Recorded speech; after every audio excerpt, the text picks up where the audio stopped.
I'm proud to announce the era of one-party Democrat rule in Washington is over. Following a vote to lead the House Republican Conference, Kevin McCarthy is closer than ever to something he has worked towards for years, becoming Speaker of the House.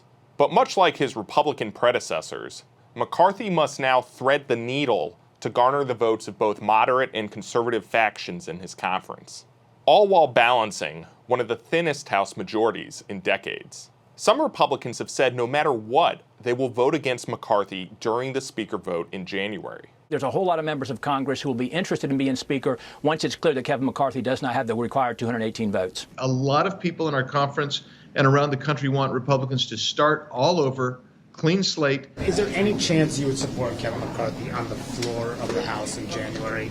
No. I mean, how many members would you say are in that same camp as you? A critical mass.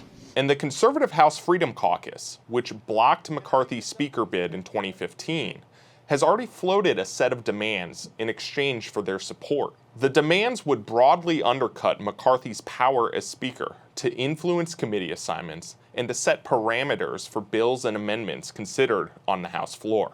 Complicating all of this is what is shaping up to be the narrowest House majority in 2 decades, after McCarthy repeatedly predicted massive Republican gains in the lead-up to the 2022 midterm elections.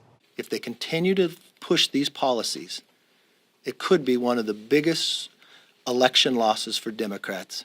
This has the potential to not only block McCarthy's ascent to Speaker, but also to create a nearly ungovernable majority where House Republicans cannot reach consensus on key pieces of legislation.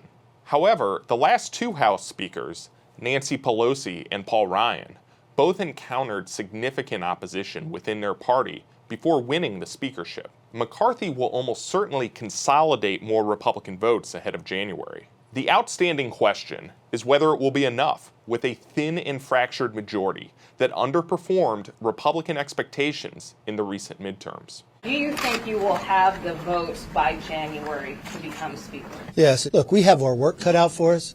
We've got to have a small majority. We've got to listen to everybody in our conference.